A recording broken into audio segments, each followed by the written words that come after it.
You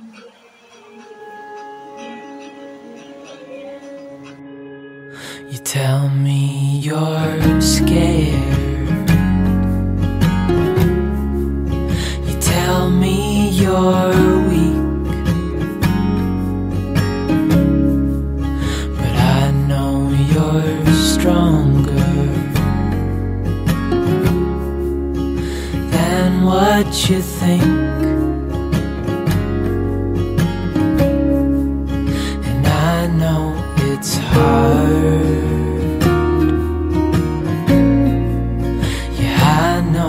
It's rough.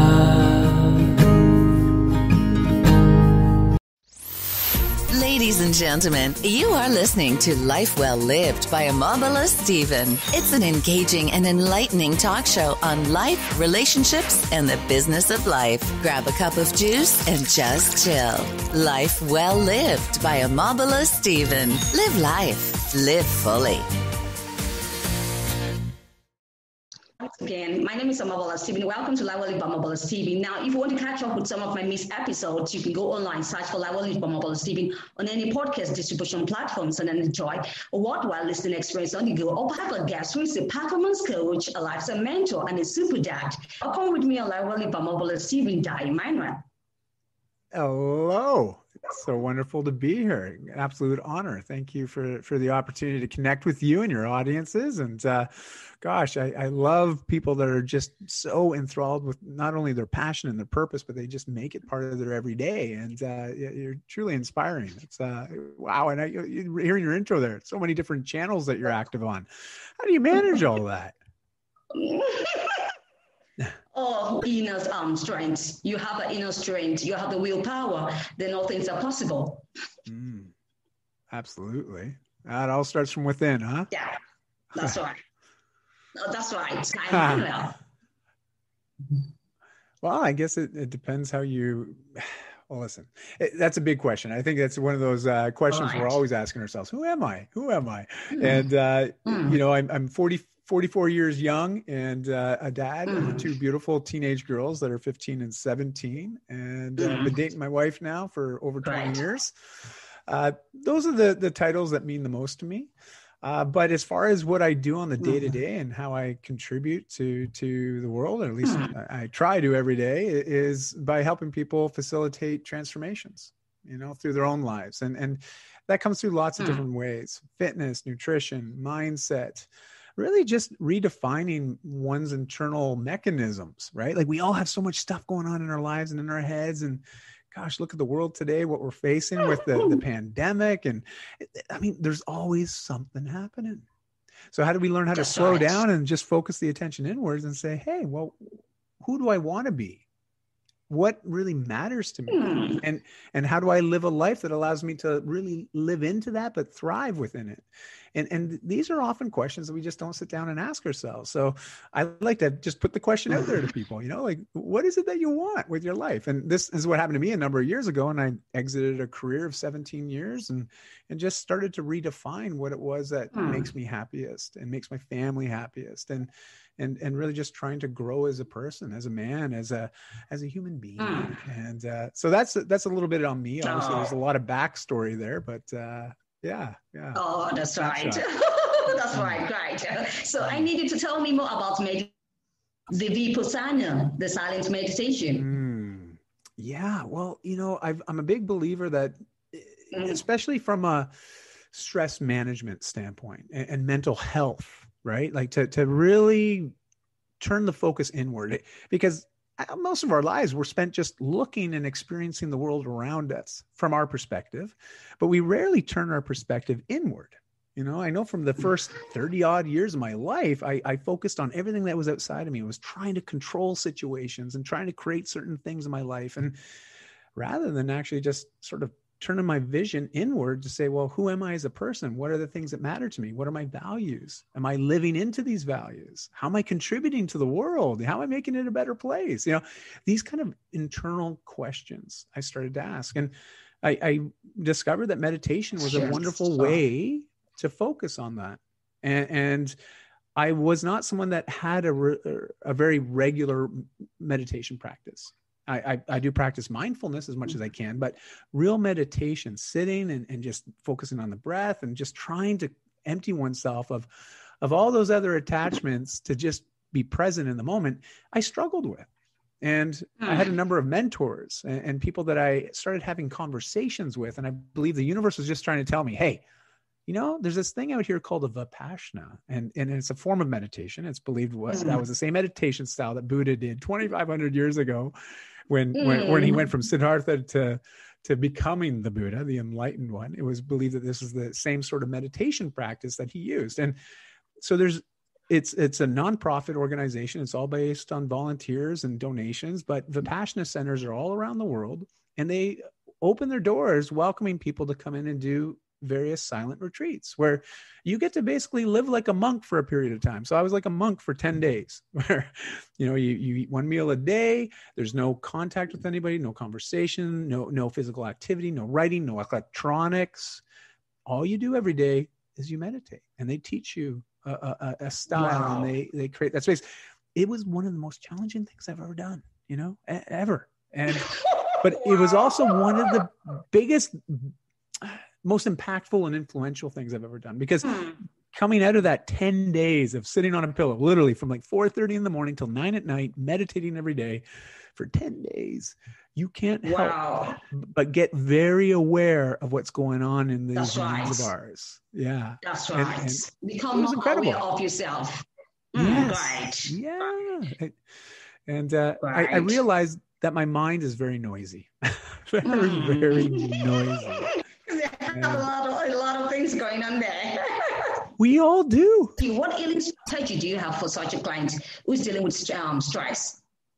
Well, stress is an interesting thing, because stress actually is what helps us evolve as people. Like we put ourselves in stressful situations all the time, and sometimes we do it willingly, like going to the gym, working out.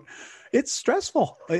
We're placing our body under stress because we evolve based on this. I mean, when you look at the researcher Charles Darwin, right, where you talked about evolution, and really evolution happens because of stress, like stressful factors that are influencing those pressures, right?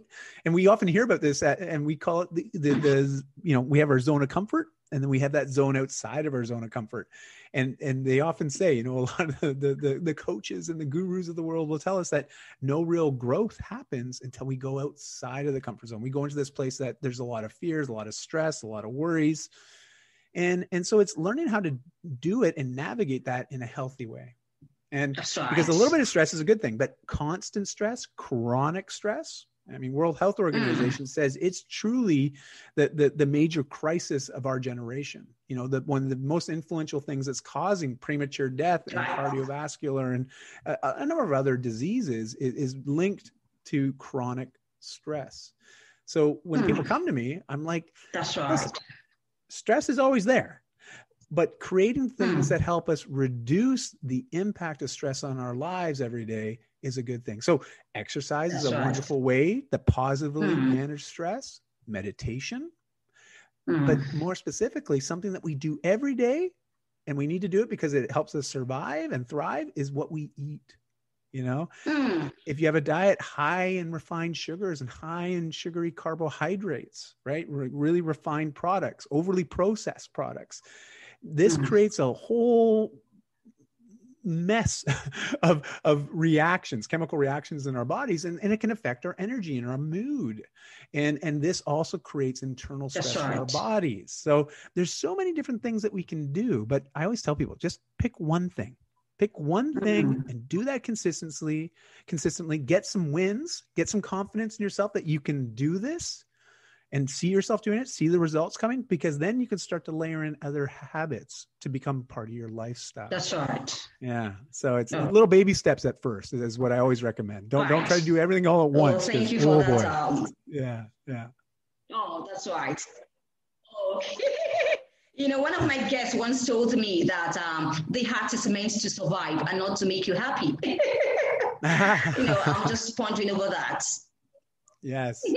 Well said. Can you tell me, living as a full-time family, can you tell me about that?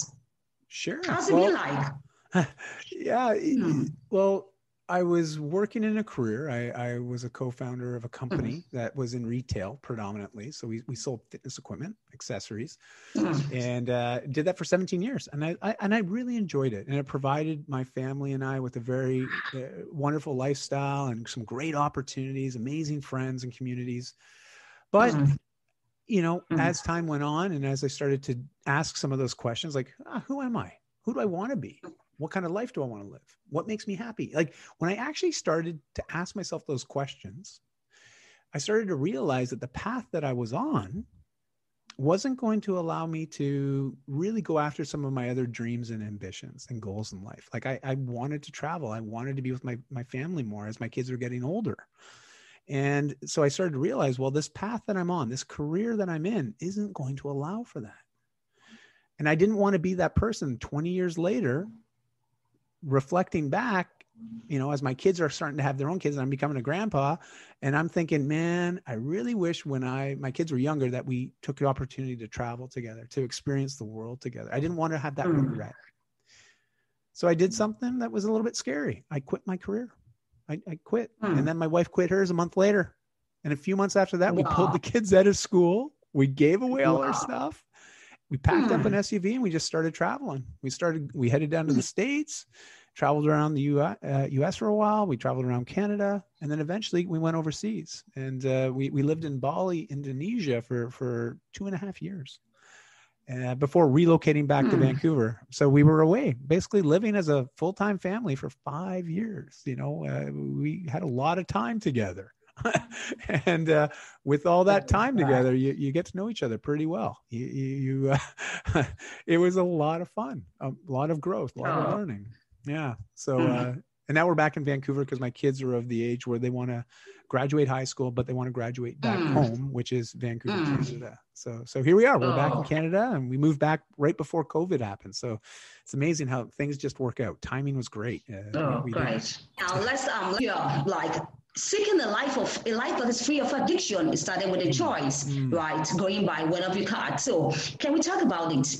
Sure. Well, it would be almost 11 years ago now. I was asked a question by my wife, and it was after living a lifestyle. I dealt with a lot of stress, a lot of anxiety, a lot of overwhelm. I felt uncomfortable a lot of the time, and just based on the pressures of life, that desire to want to be successful in everything I did. I want to be a great dad. I want to be a great husband. I want to be a great friend, an amazing entrepreneur. There was all these expectations that I set for myself. And then I would always feel like I wasn't reaching the expectations. And that would create a lot more stress and guilt and shame and these negative emotions. And eventually I learned to deal with those by escaping some of those feelings, those negative feelings I had, by drinking. I would consume a few drinks at the end of the day, and that would make me feel a bit better in the moment. And it would always pass, and then I'd be right back where I was, and sometimes feeling worse than I was. And when I drank, I would do things that I'm not proud of. I would do things that aren't in my character. And that again would create more negative feelings. And well, what better way to deal with the negative feelings? I'll just drink a little more. So it was a vicious cycle. And my wife got to a point where she was so frustrated. She was like, I'm no more. You're not living up to the man that I know you can be. And if things don't change, we're not going to stick around. And my kids were under the age of 6 at the time. So they were 4 and 6 actually. And she asked me a question. And this is the question that changed everything. She said, Dai, are you being the type of man that you'd want your daughters to marry? And I started to realize I was not living as a person that I would be proud for my girls to one day count as a partner.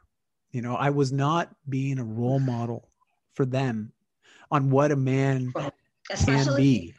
Especially for girls.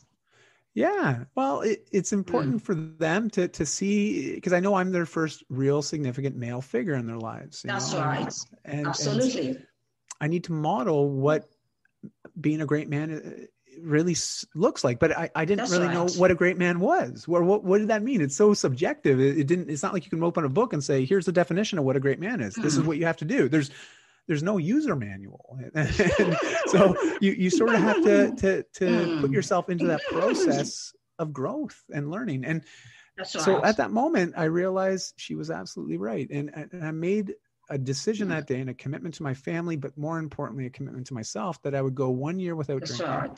And that 1 year turned into now 11 years. It just became part of my lifestyle. But the work went from looking at everything around me, outside of me, and now starting to focus on working on me and inside, right? Like I realized there was things that were going on inside that I hadn't dealt with. I'd been running away from, and I didn't learn healthy ways of managing stress and anxiety. And here I was, someone that worked in the fitness industry. You would think that I would have better habits, but truth be told, I didn't. It was a lot of show. I was not living up to a lot of the things that I would say, so there was an integrity gap. I'd say one thing, but I'd be doing something else. And I wasn't holding myself to a high standard. And so that's what started it all. And so I gave up the alcohol, and I realized, wow, I've got a lot of work to do, because without that coping mechanism, that way of escaping, I had to learn new healthy habits and so that was this idea, right? This trying to live a life free of addiction, free of this dependency to use something else to make me feel better in the moment. That would ultimately make me feel worse as soon as the moment passed. That's right. So that's what started the process. Absolutely. Yeah. So how's it been so far? How's the journey been so far? The journey's been great. Oh, great. Yeah. There's been lots of ups and lots of downs, but I've learned a lot, and I feel so much more fulfilled in life, more connected. Just a lot of things have improved. I wouldn't be talking to you today had I not made that commitment to myself and to my family 11 years ago. I know that. I'd be in a very different place. If I continued to live that life, I'd be very different today. So I'm grateful. Every day I'm grateful for the choices that I've made and the actions that I've followed with. So, that's very important. Thank you so much for that, Dai. It's me, Omobola Stephen. Now I've been having the time with Dai Manuel, who is a performance coach, a life mentor, and a super dad, also a storyteller. Now, Dai, man, I want to ask you, how can a person work on their mindset? Well, mindset's so interesting. I often joke, it's like that muscle between the ears, right? Like we have this mind, and if we look into the science, neuroscience specifically, the study of the mind, the brain, they've discovered, in the last 15, 20 years that our brain is like plastic. They use a term called neuroplasticity. And this means that our brain, it's this sort of gooey mess that we can mold. We can actually shift and condition it or train it to do certain things or believe certain things or act a certain way, habit formation. And so mindset's part of this idea of the way we think, and it influences how we live our life, or the choices that we make and the actions that we take. And so learning how to condition our mind, or recognizing parts of our mindset that may be limiting us and our ability to be happy, to be joyful, to be fulfilled, it really comes down to a choice. Now, there is a little bit of faith there, right? Like, especially if you're, for myself, in my most challenging moments, it's like, I remember making that decision, I'm not going to drink for a year. And then after I said it and I made the commitment, I was like, now how am I going to do this? There was a lot of more questions that came up, and I realized I needed to work on my mind. I needed to surround myself with other people that could support me in that commitment. Because if I had to rely on myself to do it, I didn't just, it's really a frame, but anybody can work on it. But you have to start by looking at your inputs. What are you feeding your mind with, right? And it's just like people want to change their physical health. You got to start by looking at how you're moving your body and what you're fueling your body with. Well, you want to change your mindset, just similar. You want to look at what things are you putting into your mind. You know, what kind of movies you're watching, what kind of conversations are you having, That's what kind right. of things are you reading. That's a great way to start. It's very accessible. And man, if you got the internet, you have a lot of information you can start to tap into. Like your podcast is a great example. Listening to your podcast, you hear positive, uplifting messages. That's right. Keep putting that in, and it's going to change how you look at things. It's going to change how you look at yourself. And that's a great place to begin the journey of creating a stronger mindset. Yeah. Oh, absolutely. Thank you so much for that. Now, what are the self-improvement strategies that you can like to share with my audience? Well, I think. Do you have any? Sure. I mean, self-improvement, I think, is ongoing, right? It's like every day of our life, we can have a choice to do something that helps us grow as a human being, right? As a person. And whether that be self-improvement or be professional improvement, there's always options. And often the two are the same or they're linked, right? Every time I've worked on myself professionally, I've often learned things that have also benefited myself personally and vice versa. Like even when I was reading books on leadership, right? Like for my profession, I realized that those skills that I was learning and techniques that I was learning actually helped me with a lot of my relationships with people in my regular everyday life, not my work life. And so I think when we start to understand the connection between this, we start to look at what you're working on. I've always got projects I'm working on, and I do a fair bit of men's work now, and I run a Monday night mentorship Mondays. So it's a group for men to come together. We meet on Zoom right now. We've met in person for a long time. And it's a group for men to come together and just connect, communicate, talk about some of the deeper conversations. But more importantly, we ask a question. What does it mean to be a great man? And we explore that. So that's one of my favorite projects right now. Yeah, well, it's a great opportunity to get men to come together and look at things differently, you know, challenge each other to be better men. Right. Yeah. That's right. That's right. Wish you best of luck. Thank you. Thank you so much. All right. Thank you so much for coming on the show. So how can you be reached? Do you have any social media platforms? Yep, my name. I'm on all of them. And the nice thing about having a unique name, like you're used to, you have a unique name too. It was easy to get my handle just being my name. So also my website's just my name, daimanuel.com. And I always just invite people, send me a direct message, say hello. I'm happy to have a conversation and just talk about life. All right, I've been to your site. Yeah, thank you. Beautiful. Thank you once again, Dai Manuel. I hope some other time we can do this again. It's been a pleasure having you on the That would be wonderful. Thank you so much. I really appreciate your presence and your discussion on personal development. Really worked well. Oh, thank you. And thank you for producing all this amazing content that helps me. Right. It's just wonderful. All right. Thank you so much once again. So it's been Omobola Stephen, and so on today. I need to stay safe always, and always remember to live life, live fully. Bye for now. Wanna move my feet, wanna drink my wine. Wanna move my feet, wanna drink my wine. Wanna move my feet, wanna drink my wine. Wanna move my feet, wanna drink my wine.